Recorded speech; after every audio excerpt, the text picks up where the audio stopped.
सर्वांना सप्रेम जय भीम, सप्रेम नमस्कार, जय संविधान। आज बहुजन संघटक या लाईव्ह फेसबुक पेजच्या माध्यमातून पुन्हा एकदा बऱ्याच दिवसानंतर आपल्या सर्वसामान्य जनतेच्या हृदयाशी संवाद साधण्याची संधी बहुजन संघटक यांच्या माध्यमातून मिळाली, त्याबद्दल आयोजकांचे आभार।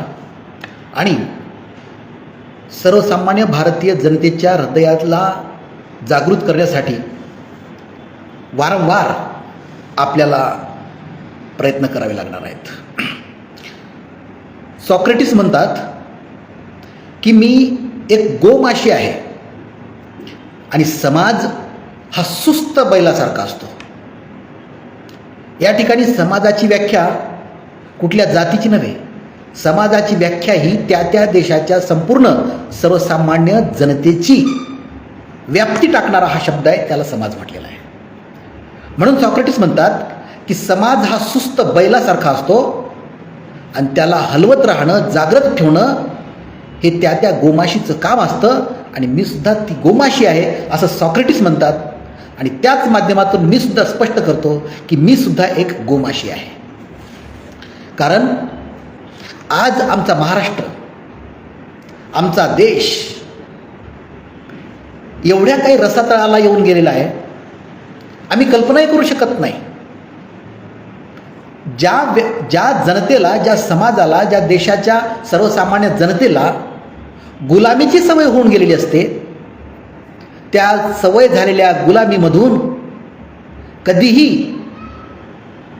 परिस्थितीचं गांभीर्य त्यांना लक्षात येत नाही। ही वास्तवता आहे, ही रियालिटी आहे। आज आमचा देश आणि आमचं राज्य आणि संपूर्ण एक प्रकारे विश्व या ठिकाणी एका भयानक अशा गुहेमध्ये मोठ्या गतीनं जात आहे। हे मी का सांगतोय? प्रत्येकाने आपापल्या अंतःकरणातील सद्सद विवेक बुद्धीला प्रश्न विचारा। प्रत्येकाने आपल्या विवेक शक्तीला का हा प्रश्न विचारा, त्याचं उत्तर तुम्हाला मिळेल। जर उत्तर मिळत नसेल, प्रश्न विचारत नसाल, तर आपण या व्यवस्थेचे गुलाम झालेलो आहोत याची जाणीव झाल्याशिवाय राहणार नाही। डॉक्टर बाबासाहेब आंबेडकरांनी लिहिलेल्या संविधानाच्या माध्यमातून या देशातला प्रत्येक नागरिक 75 वर्षापूर्वी या देशाचा मालक बनवण्यासाठी आपल्याला पाठवलं होतं। या देशाचा प्रत्येक नागरिक या देशाचा गुलाम नव्हे तर मालक होईल, संविधाननिष्ठ जबाबदार नागरिक होईल, याच एकमेव भावनेनं बाबासाहेबांनी या संविधानाला लिहून आपल्या देशाला प्रदान केलेला आहे। त्यापूर्वी सर्वच धर्मातल्या, सर्वच जातीच्या, सर्वच पंथांच्या क्रांतिकारकांनी या इंग्रजांच्या तावडीतून आमच्या देशाला सोडवलं आणि याच्यानंतरची जडणघडण या महापुरुषांनी केली। मग ते संविधान असेल, लोकशाही स्वीकारार्ह असेल, संविधान सभा असतील, वेगवेगळ्या त्यातील समित्या असतील, ही सगळी जडणघडण क्रांतिकारकाच्या नंतर या महापुरुषांनी केलेली आहे। जवाहरलाल नेहरू असतील, महात्मा गांधी असतील, डॉक्टर बाबासाहेब आंबेडकर असतील, त्या काळातले स्वातंत्र्यानंतरचे या देशाच्या जडणघडणीसाठी ज्यांनी ज्यांनी श्रेय घेतले, ज्यांनी ज्यांनी श्रम घेतलेले आहेत, ते सगळे महापुरुष त्या ठिकाणी असतील। आणि क्रांतिकारकांचा, ज्यांनी इंग्रजांच्या विरुद्ध, ज्यांनी पारतंत्र्याच्या विरुद्ध या देशामध्ये उठाव करून सर्वस्व बलिदान केलं, त्यांनी आणि या संपूर्ण देशाच्या जडणघडणीसाठी श्रम दिलेल्या या महापुरुषांनी या सर्वांची, यांच्या कष्टांची, यांच्या मेहनतीची, यांच्या दूरदृष्टीची केवळ 75 वर्षामध्ये आम्ही भारताच्या लोकांनी माती आणि माती केलेली आहे। का? तर या संविधान विरोधी शक्तीने अवघ्या 75 वर्षामध्ये आणि विशेष म्हणजे अवघ्या 12 वर्षामध्ये या देशातील लोकशाही संपवण्यासाठी सर्वतोपरी प्रयत्न केलेले आहेत। प्रथम विरोधी पक्षांना संपवणे, त्यांचे पंख छाटणे। डॉक्टर बाबासाहेब आंबेडकर म्हणतात की या देशामधून जोपर्यंत जाती निर्मूलन होत नाही, तोपर्यंत लोकशाही या देशामध्ये प्रस्थापित आणि आविष्कारित होऊ शकत नाही। जोपर्यंत या देशामध्ये प्रखर विरोधी पक्ष ठाम मजबूत राहत नाही तोपर्यंत या देशात लोकशाही टिकू शकत नाही. एवढ्या मोठ्या डॉक्टर बाबासाहेब आंबेडकरांचा हा संदेश, हा आदेश आम्ही भारताच्या लोकांनी मातीमोल करून टाकलेला आहे. कारण आम्ही भारताचे लोक या एकाच वाक्यामध्ये आम्ही सगळे बसलेले असताना सुद्धा आम्हाला आमची जात दिसते, आमचा धर्म दिसतो. ज्या जाती आणि धर्मामध्ये कोरड्या अहंकारामधून केवळ आणि केवळ मीपणा या ठिकाणी जागृत होतो आणि हा मीपणा विभूती पूजा निर्माण करते, जी लोकशाहीला घातक आहे आणि त्या लोकशाहीला संपवून टाकण्याचं काम करते. आज विचार करा, आज गेल्या 12 वर्षापासून 2014 पासून या देशामधला विरोधी पक्ष मजबूतच्या ऐवजी संपून टाकण्याचं काम केलेलं आहे. साधी गोष्ट आहे हो, साधी. एक अनरजिस्टर्ड संस्था, संघटना RSS या देशामध्ये उच्छाद मांडते, संपूर्ण व्यवस्था आपल्या ताब्यात घेते. IAS, IFS, IPS, IRS ह्या सगळ्या सर्दी अधिकाऱ्यांची ब्युरोक्रॅसी आपल्या ताब्यात घेते. सगळ्याच विरोधी पक्षांना ID, EDची भीती दाखवून त्या ठिकाणी आपल्या मनासारखे गुलाम बनवते. लाचार विरोधी राजकीय पक्ष या ठिकाणी या RSS मनुवाद्यांना बळी पडतात. जे काही मोजके असतात, जे स्वाभिमानानं आपलं राजकीय अस्तित्व टिकवण्यासाठी काम करतात, मग ते श्रद्धेय बाळासाहेब आंबेडकर असतील, माननीय उद्धव ठाकरे साहेब असतील, अशी बोटावर मोजणे इतकी माणसं आजही या मनुवाद्यांच्या, या RSS वाल्यांच्या विरोधामध्ये ठामपणे खडकाप्रमाणे उभे आहेत. थॉमस जेफरसन म्हणतात की फॅशन असेल तर वाहत गेलं पाहिजे आणि सिद्धांताच्या ठिकाणी खडकाप्रमाणे ठाम उभं राहिलं पाहिजे. अशा प्रकारची हे फिलॉसॉफी आज आम्हाला अदृश्य होताना दिसतंय. आज पहा, ज्या ज्या पद्धतीनं ही लोकशाही संपवण्याचं काम या RSS, मोदी, शहा, फडणवीस या सगळ्या चांडाळ चौकडीनं करण्याचं काम केलेलं आहे आणि हे आम्ही केवळ आणि केवळ बघ्याची भूमिका घेत आहोत. आम्हाला बाबासाहेबांचं नाव घ्यायला सुद्धा नैतिक अधिकार नाहीये. ज्या बाबासाहेबांनी आम्हाला, मला, अनंत भैवरेला सुद्धा, या सगळ्यांना आपल्याला सांगितलंय की संविधान सभेच्या शेवटच्या 25 नोव्हेंबरच्या 1949च्या भाषणामध्ये शेवटच्या सांगतात की या देशामध्ये जर 26 जानेवारी 1950 रोजी आलेली येणारी लोकशाही जर आम्ही पुन्हा गमावून बसलो तर ती पुन्हा कधीही मिळवू शकणार नाही. या कल्पनेनंच माझं आज काही चर्र होतंय. ही शंका आणि भीती बाबासाहेबांनी त्याच वेळेस व्यक्त केलेली, आज आम्हाला त्याची कवडीची किंमत वाटत नाही. आम्हाला नैतिक अधिकार सुद्धा जय भीम म्हणण्याचा नाही आहे. ही वस्तुस्थिती आम्ही का जाणून घेत नाही आहे? केवळ घरामध्ये फोटो लावून, स्मारकासमोर नतमस्तक होऊन, विहारामध्ये जाऊन वंदना घेऊन या गोष्टी होणाऱ्या नाहीत. कारण याच गोष्टीचा फायदा या RSSने उचलला आणि आपल्याला त्यांच्या त्या षडयंत्राला बळी पाडण्यामध्ये ते यशस्वी झालेले आहेत. आणि आम्ही भारताचे लोक म्हणून आम्हाला आजही लाज वाटते आहे.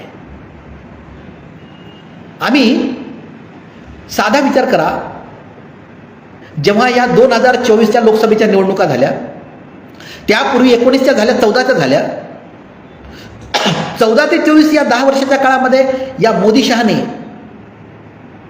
संपूर्ण मताचा अधिकार हिरावून घेण्यासाठी EVMच्या माध्यमातून आमचा मताचा अधिकार हिरावून घेतला. SIRच्या माध्यमातून आमचा हा मताचा अधिकार पूर्णपणे हिरावून घेण्याचं काम चालू आहे षडयंत्र. निवडणूक आयोगाला, राष्ट्रपतीला, CJIला, प्रधानमंत्र्याला, हे जे काही संविधानिक स्तंभ आहेत, या सगळ्या स्तंभांना बेचिराग करून टाकण्याचं काम यांनी केलेलं आहे. आणि तरीसुद्धा आम्ही बघ्याची भूमिका घेऊन हातावर हात मारून बसत आहोत. ही आमची लाजरवाणी, नेभलट पिढी आम्ही यापुढे कधी तोंड दाखवण्याच्या लायकीचे राहणार नाही, एवढी आमची अवस्था झालेली आहे. ज्या महापुरुषांनी, ज्या आमच्या आदर्शांनी आमच्यासाठी, त्यांच्या स्वतःसाठी काहीच नाही, आमच्यासाठी, आम्ही भारताच्या लोकांसाठी संपूर्ण जीवन समर्पित केलेलं आहे, कुटुंबासहित बलिदान देऊन तन मन धन समर्पित केलेलं आहे. कशासाठी?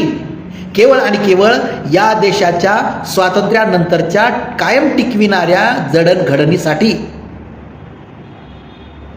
आणि त्याच व्यवस्थेला, त्याच महापुरुषांनी दिलेल्या या संपूर्ण व्यवस्थेला नष्ट करण्याचं काम येथील शक्ती, संविधान विरोधी शक्ती म्हणजेच RSS, मनुवादी, मोहन भागवत, नरेंद्र मोदी, अमित शहा, फडणवीस आणि यांच्यासोबत असलेली लाचार विरोधी पक्षाच्या नावाखाली असलेली ही संपूर्ण राजकारणी मंडळी, या सगळ्यांनी आम्ही भारताच्या लोकांना वाऱ्यावर सोडलंय, गुलाम बनवलंय आणि याच माध्यमातून आम्हाला पुन्हा या स्वातंत्र्याकडून पुन्हा गुलामीकडे जाण्याचं यांनी पुन्हा टॉप गिअर टाकलेला आहे. अशा अवस्थेमध्ये आमच्या पिढीसाठी तरी आम्ही गप्प बसायचं का? यासाठी बाबासाहेबांनी सांगितलं होतं की मी गरीब आहे, मी अजान आहे, मी अशक्त आहे, मी कमजोर आहे, म्हणून स्वतःला नतधैर्य होऊ नका. तुम्हाला जे दिसतं, तुम्हाला जे कळतं, तुम्ही भावी पिढीला सांगा, मित्रांना सांगा, नातेवाईकांना सांगा आणि शेजाऱ्याला सांगा, पादऱ्याला सांगा. आणि तर तुम्ही हे दिसून सुद्धा जर मौन धारण करत असाल तर तुम्ही तुमच्या भावी पिढीचे खुनी आणि गुन्हेगार ठराल. अशा प्रकारच्या बाबासाहेबांनी दिलेल्या या संदेशाचा आज आम्ही कचरा करून टाकलेला आहे. मी तर म्हणेन की प्रत्येक भारतीय संविधाननिष्ठ नागरिकाने असा स्वतःला दृढ संकल्प केला पाहिजे की या देशाला वाचविण्याची, या लोकशाहीला वाचविण्याची, या संविधानाचं रक्षण करण्याची जबाबदारी केवळ आणि केवळ माझ्यावरच आहे. माझ्या व्यतिरिक्त कुणीही करू शकत नाही आणि कुणी करणार नाही, कुणाची वाट पाहणार नाही. असा स्वतःला प्रत्येकाने दृढ संकल्प केला पाहिजे. तरच आम्ही या देशातल्या महापुरुषांची लेकरं आहोत हे सिद्ध होईल. अन्यथा या गुलामांच्या वाटेमध्ये पहिला नंबर आपला असेल. विचार करा, जेव्हा 2024ला लोकसभेच्या निवडणुका झाल्या, त्या निवडणुकामध्ये ठीक आहे, मागे काही होऊ द्या, उद्धव ठाकरे साहेबांची सेना फोडली, शरद पवार साहेबांचं गट फोडला, सगळं झालं. मोकळं मैदान 2024च्या लोकसभेच्या निवडणुकीमध्ये झालं. सगळ्यांनी मर्दुमकीमध्ये त्या ठिकाणी आपली निवडणुका लढवल्या. अशा पिरियडमध्ये सगळ्यांना मोकळं मैदान असताना सुद्धा एकही त्या एकनाथ शिंदे गटाचा एकही खासदार त्या ठिकाणी निवडून येऊ शकला नाही, एकमेव त्यांचा मुलगा सोडला तर. आणि आत्ता उद्धव सेनेच्या स्वबळावर निवडून आलेल्या गटाचे खासदार फोडण्याचं काम आज फडणवीसच्या माध्यमातून एकनाथ शिंदे करतात. ममता बॅनर्जीच्या सगळे जवळपास खासदार फोडून या मोदी शहांनी आपल्याकडे वळवले. 2024च्या लोकसभा निवडणुकीमध्ये तुमची मर्दुमकी कुठे गेली होती? उद्या शरद पवार गटाचे सुद्धा खासदार जे आलेले आहेत, अजित पवार गटाचा एकच खासदार आलेला आहे, परंतु आत्ता जे शरद पवार साहेबांचे निवडणुकीच्या नंतरचे गट खासदार आलेले त्यांना सुद्धा फोडण्याचं षडयंत्र चालू शकेल. सांगायचं तात्पर्य एकच असं की या देशामध्ये केवळ कोणत्याही मार्गाने येनकेन प्रकारे निवडून आलेला उमेदवार याला जर गृहीत धरत असाल आणि त्या गृहीत धरल्याच्या नंतर ते जर इकडे तिकडे पळापळ करत असाल तर या देशातील लोकशाही आणि संविधान हे 100% संपण्याच्या मार्गावर आहे हे या ठिकाणी सिद्ध होत आहे. तुमचे CJI असतील, उच्च न्यायालयाचे न्यायमूर्ती असतील, देशातील सर्व उच्च न्यायालय, सर्वोच्च न्यायालय, जिल्हा न्यायाधीश सुद्धा, ही सगळी न्याय यंत्रणा पूर्णतः या RSS मनोवाद्यांनी ताब्यात घेतलेली आहे. आम्ही किती याचिका दाखल करो त्या याचिकांना केराची टोपली. आणि आमची भाबडी आशा असते की आम्ही याचिका दाखल करू, आम्ही मोर्चे काढू, आम्ही आंदोलनं करू, आम्ही उपोषणं करू. याला कवडीचीही काडीची किंमत येथील ब्युरोक्रासी देत नाहीये. अशा अवस्थेमध्ये आता आपल्याला रस्त्यावरच्या लढाईला दुसरा पर्याय कुठलाच उरलेला नाहीये. आणि तेही कोणत्याही राजकीय पक्षाच्या जीवावर नव्हे, कोणत्याही नेत्याच्या जीवावर नव्हे, कोणत्याही संघटनेच्या जीवावर नव्हे, तर सर्वसामान्य जनतेने आम्ही भारताचे लोक म्हणून सर्व संविधाननिष्ठ जबाबदार नागरिक म्हणून प्रत्येकाने रस्त्यावर उतरून आपल्या देशाचं रक्षण करण्याची वेळ आलेली आहे. हे जे काही येणं केनं प्रकारे जाऊन त्या सत्तेमध्ये बसलेले आहेत, राजकारणी मंडळी, राजकीय मंडळी, कूटनीतीचा वापर करून आमच्यावर गुलामी लादणारे, यांना रस्त्यावर नेपाळसारखं तुडून मारल्याशिवाय जमणार नाही आता. आणि हे प्रत्येकाचं कर्तव्य आहे. यांनी आमची वाट लावली, यांना आम्ही वाट दाखवणार, अशा पद्धतीची आपल्याला भूमिका घ्यावी लागणार आहे. मग तो कोणत्या पक्षाचा आहे त्याच्याशी घेणं देणं नाही, तो फक्त सत्तेत बसलेला आहे याच कारणाने, आणि त्याचीच जबाबदारी आहे आणि तोच याला जबाबदार आहे. याच माध्यमातून त्यांना सळोखीपळ करून सोडावं लागणार आहे. नेपाळसारखी, बांगलादेशसारखी परिस्थिती करावी लागणार आहे. आज आमचे अभिजित दिपके, ज्यांनी कॉक्रोच जनता पार्टी नावाने फक्त इंटरनेटच्या माध्यमातून ही खळबळ केली, आणि त्यांच्या विरोधामध्ये त्यांचं रान पेटू नये यासाठी सर्वतोपरी प्रयत्न या ठिकाणी ही व्यवस्था करते. याचा अर्थ काय? म्हणून यासाठी आपल्याला हे करावं लागणार आहे की जनतेने, सर्वसामान्य जनतेने, प्रत्येक जबाबदार नागरिक, मी स्वतःला प्रथम या ठिकाणी मान्य करतो की माझं कर्तव्य हे आहे, आणि ते कर्तव्य परिणामासहित मला करावं लागणार आहे की या देशातल्या संविधान विरोधी शक्तीला, म्हणजेच RSS मनुवादी या संपूर्ण व्यवस्थेला वेगवेगळ्या पद्धतीनं लोकशाही मार्गाने असेल किंवा रस्त्यावरच्या मार्गाने, लढाईच्या मार्गाने असेल, यांना यांची जागा दाखवून दिल्याशिवाय पर्याय उरलेला नाही. हे मी स्वतः मान्य करतो आणि त्या पद्धतीनं मी नियोजन करतोय. आणि यांचा सगळ्यात महत्त्वाचा बेस या इलेक्ट्रॉनिक वोटिंग मशीनमध्ये आहे. त्याचबरोबर SIRची यांची जी नियोजनबद्ध पद्धती आहे की भाजपाच्या विरोधीचं मतदान कट करण्यासाठी या SIRची सुनियोजित पद्धत त्यांनी लागू केलेली आहे. आणखी काही वेगळे त्यांच्या मेंदूमधून जे विकृत बुद्धीतून जे काही निघेल ते बाहेर काढणार आहेत आणि ते करणार आहेत. या सगळ्या प्रकारच्या त्यांच्या षडयंत्राला हाणून पाडण्याचं काम प्रत्येक भारतीय नागरिकाचं आहे, माझं सुद्धा आहे, आपलं आहे, सगळ्यांचं आहे, तुमचं आहे. आम्ही गुलाम झाल्यामुळं आम्हाला आमच्या दूरदृष्टीला दिसण्यासाठी आमच्या डोळ्यावर गुलामीचा पडदा आलेला आहे. आमचा देश कुठं चाललेला आहे, आमचा समाज कुठं चाललेला आहे, आमच्या येणाऱ्या भावी पिढीचं अस्तित्व काय राहणार आहे. अमेरिकेच्या वॉशिंग्टन पोस्टनी अग्रलेख लिहून पाठवला होता एक 4 महिन्यापूर्वी की भारत अराजकतेच्या दिशेने. सत्य आहे.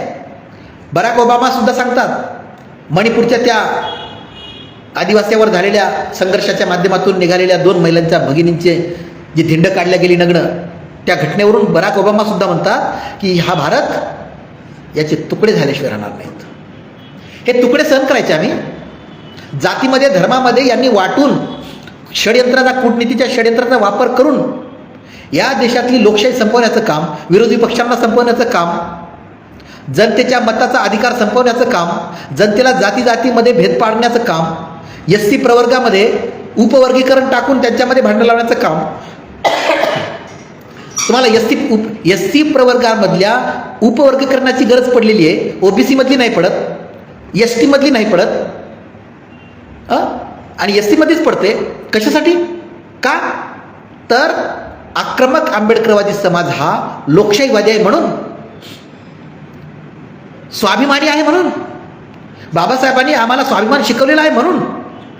अरे तुम्ही कितीही षडयंत्र रचा, परंतु आम्ही भारताचे लोक म्हणून प्रथमतः आणि अंतिमतः आंबेडकरवादी समाजच तुम्हाला दिसणार आहे.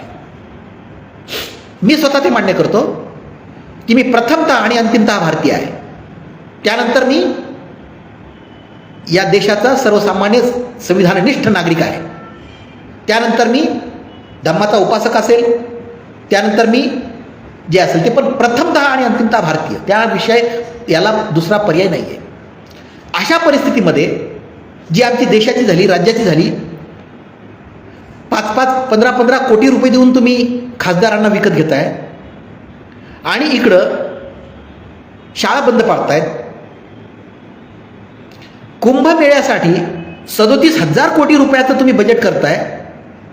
37,000 संविधाननिष्ठ कुठलाही नागरिक हे सहन करू शकत नाही, कारण ही लोकशाही आणि संविधान धर्मनिरपेक्ष आहे.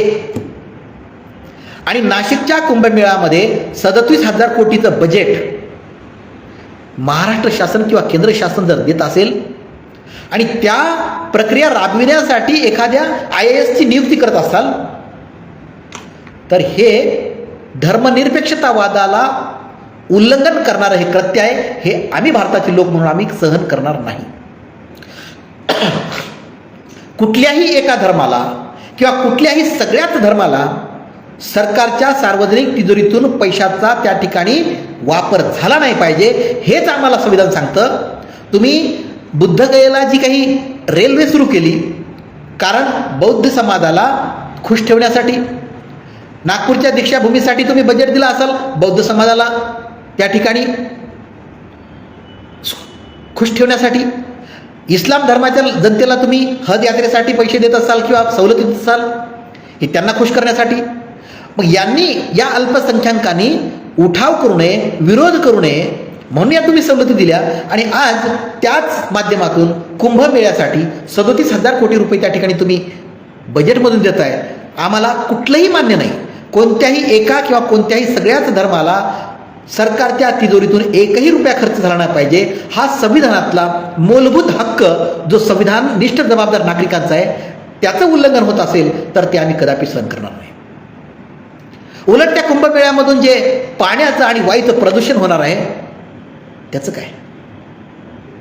म्हणजे एकंदरीत जे काही या महाराष्ट्रामध्ये फडणवीस EVM मुख्यमंत्री करतात, त्यांचं मंत्रिमंडळ करतं, ते केवळ आणि केवळ या महाराष्ट्रीयन जनतेला गुलामीमध्ये टाकण्यासाठी, धार्मिक गुलामीमध्ये टाकण्यासाठी हे सर्वतोपरी प्रयत्न चालू आहेत.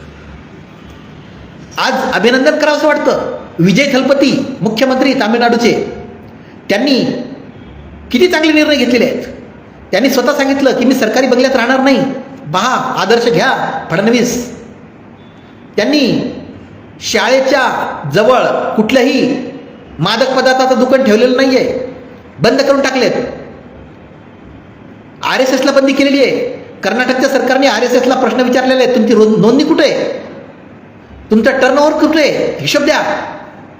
हे कर्नाटक सरकार आणि तामिळनाडू सरकारांनी या व्यवस्थेच्या मनुवाद्यांच्या विरोधामध्ये दंड थोपटलेले आहेत. परंतु कर्नाटक सरकार असेल, तामिळनाडू सरकार असेल, त्यांनी त्यांचं संविधाननिष्ठता काम बजावलेली आहे. परंतु याही पुढे जाऊन सर्वसामान्य जनतेची जबाबदारी यापुढे जाऊन सगळ्यात जास्त आलेली आहे. जबाबदारी की जेणेकरून आमच्या मूलभूत हक्काचं रक्षण करणं हे आमचं कर्तव्य आहे.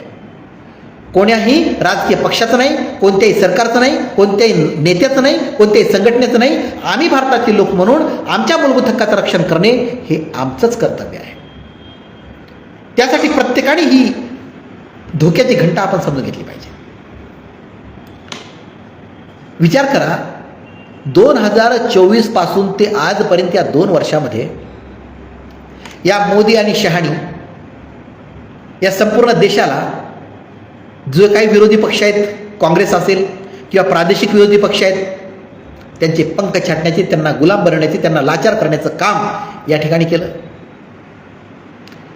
कॉक्रोच जनता पार्टी सारख्या अवघ्या 8 दिवसामध्ये 2.5 कोटी फॉलोअर्स निर्माण करणारे या अभिजित दिपके यांच्या या अघोषित पक्षाला यांची दहशत घेऊन यांनी त्यांना कशा पद्धतीनं हाताळलं याचा अनुभव सांगण्याची गरज नाही आहे. म्हणजे यामधून एक लक्षात घ्या, कॉक्रोच जनता पार्टीला ज्या जनतेने फॉलोअर्स मोबाईलच्या माध्यमातून, इंटरनेटच्या माध्यमातून दिले आणि तन मन धनानं समर्पित होऊन रस्त्यावर त्यांच्यासोबत जे उतरले, त्या दर्दी गर्दीला ही व्यवस्था डरपोक आहे, ही व्यवस्था डरपोक आहे हे सिद्ध व्हायला लागलेलं आहे. त्यामुळं सर्वसामान्य जनतेने आणि नागरिकांनी हे लक्षात घेतलं पाहिजे की केंद्रामध्ये आणि आपल्या राज्यामध्ये जी व्यवस्था सत्तेवर EVMच्या माध्यमातून आणि येणं केनं प्रकारे बसलेली आहे ही नेभळट आहे, नपुंसक आहे. ही जनतेच्या पुढं काहीही करू शकत नाही हे सिद्ध होत आहे. फक्त काय केलं पाहिजे की या प्रत्येक आम्ही भारताच्या लोकांनी आपला आत्मविश्वास, कॉन्फिडन्स स्ट्रॉंग केला पाहिजे. आपल्या समोर निगेटिव्हिटी, नकारात्मकता अजिबात येऊ द्यायची नाही आहे. कारण आम्हाला आदर्श आहे, आम्हाला आमच्या महापुरुषांच्या, आमच्या बापाचा, आमच्या महामानवांचा आम्हाला आदर्श आहे. केवळ भारताचेच नाही, जगातले सॉक्रेटिस, प्लेटो, अरिस्टॉटल, मॉन्टेस्क्यू, रुसो, व्हॉल्टेअर या सगळ्यांचा, तथागत भगवान बुद्ध, डॉक्टर बाबासाहेब आंबेडकर, छत्रपती शिवाजी महाराज, छत्रपती शाहू महाराज, महात्मा फुले, संत गाडगे बाबा, ही सगळी महापुरुष मंडळी यांचा आदर्श आमच्या समोर आहे. कोणता आदर्श आहे? आदर्श हा आहे की कितीही संकट येऊ द्या, संकटांचा माउंट एव्हरेस्ट येऊ द्या, परंतु आम्ही आमच्या हृदयाला कॉन्फिडन्स शिवाय कुठल्याही प्रकारची नकारात्मकता, निगेटिव्हिटी स्पर्शही करू देणार नाही, जवळ सुद्धा फिरकू देणार नाही. हा आत्मविश्वास, हा आदर्श आमच्या महापुरुषांच्या आमच्या जवळ आहे. म्हणून संविधान विरोधी शक्ती कितीही मोठ्या प्रमाणामध्ये बलाढ्य होऊ द्या, तिचा पराभव झाल्याशिवाय राहणार नाही जर आम्ही प्रत्येकाने हा आत्मविश्वास जागृत केला तर. आणि ही संविधान विरोधी शक्ती, ही मनुवाद, हे RSSवाद, हे मोहन भागवत, नरेंद्र मोदी, अमित शहा, फडणवीस आणि त्यांच्यासोबत असलेली लाचार मंडळी, राजकारणी, ही सगळी मंडळी डरपोक आहे, डरपोक. ही कुठल्याही प्रकारचा वैचारिक सामना करूच शकत नाही, वादविवाद या ठिकाणी ते करूच शकत नाहीत. कारण त्यांच्याकडं मानवतावाद नाही आहे, त्यांच्याकडं स्वातंत्र्य, समानता, न्याय आणि बंधुता हे त्यांना चालत नाही आहेत. त्यांना काय पाहिजे? त्यांना पाहिजे हेच की या देशाची, या राज्याची जनता स्वतः गुलामीत राहून आमच्या मागे गुमान शेपटीप्रमाणे आली पाहिजे, अशी यांची मानसिकता आहे. आणि ही मानसिकता संविधान नष्ट करू शकते. म्हणून संविधानाला संपवण्याचं, म्हणून लोकशाहीला संपवण्याचं वेनकेन प्रकारे कूटनीतीचा वापर करून षड्यंत्र करण्याचं काम ही व्यवस्था करत आहे.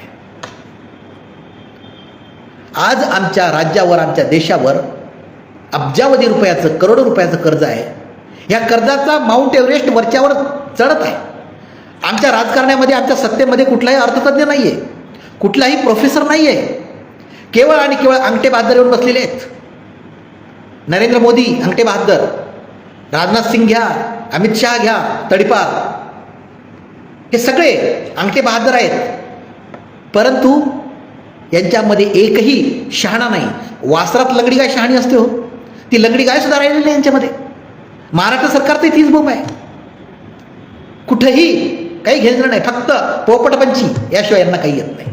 मग अशा अवस्थेमध्ये आमचं राज्य आणि आमचा देश रसातळाला कुठं चाललेला आहे आम्ही कल्पनाही करू शकणार नाही. कारण यांनी आम्हाला आमच्या डोळ्यावरती गुलाबीची झाप टाकलेली आहे. अहो, आम्ही 75 वर्षापूर्वी आमच्या स्वातंत्र्य सैनिकांनी स्वातंत्र्य दिलेलं, संविधानातून सार्वभौमत्व मिळालेलं आम्ही गमावून बसलेलं आहे. त्या एप्स्टीन फाईलच्या भीतीपोटी आमच्या नरेंद्र मोदींनी त्या डोनाल्ड ट्रम्पच्या भीतीला भिवून आमची सार्वभौमत्व त्यांनी त्या ठिकाणी नतमस्तक करून टाकलेलं आहे. ऑपरेशन सिंदूर थांबवण्याचं काम, सीजफायर करण्याचं काम, घोषणा करण्याचं काम ट्रम्पनी केलं. काय अर्थ आहे याच्यामध्ये? म्हणजे एवढा मोठा आम्ही म्हणतो मेरा देश महान, मेरा भारत महान, एवढा खंड, आशिया खंडातला सर्वात मोठा जवळपास देश असलेला लोकशाहीच्या माध्यमातून हा देश संपूर्ण जगाच्या तुलनेमध्ये पाकिस्तान सुद्धा त्याला वरचढ धरला. अहो, अमेरिका, इराण यांचं युद्ध थांबवण्यासाठी जी चर्चा झाली ती पाकिस्तानमध्ये होते आणि आम्ही बघ्याच्या भूमिका घेतो. म्हणजे आंतरराष्ट्रीय मुत्सद्देगिरीमध्ये यशस्वी होणारा पाकिस्तान देश आणि आम्ही अपयशी ठरणारे, आमचे विश्वगुरू नॉन बायोलॉजिकल, आणि आम्हाला या ठिकाणी आमचा भारत देशाला अपयशी ठरवणारे आहेत. सर्वसामान्य नागरिकांनो, हे जे मी आज बोलतोय तुम्हाला माहीत नाही अशातला अजिबात भाग नाही. तुम्हाला सर्व माहिती आहे. तुमच्या मनामध्ये अनेक प्रश्न आहेत, अनेक समस्या आहेत, परंतु त्या समस्या तुमच्या स्वतःच्या शरीराच्या आहेत, त्या समस्या तुमच्या कुटुंबाच्या आहेत, त्या समस्या तुमच्या समाजाच्या आहेत, नातेवाईकांच्या आहेत, राज्याच्या आहेत, देशाच्या आहेत, संपूर्ण मानवतेच्या आहेत. मग ह्या समस्या, हे प्रश्न जर आम्ही आमच्या हृदयामध्ये तसंच कुजून टाकले आणि आमच्या शरीराबरोबर ते संपले, तर यासाठीच महापुरुषांनी, महामानवांनी आपल्याला स्वातंत्र्य मिळवून दिलं होतं का? असं गुलाम बनवण्यासाठी?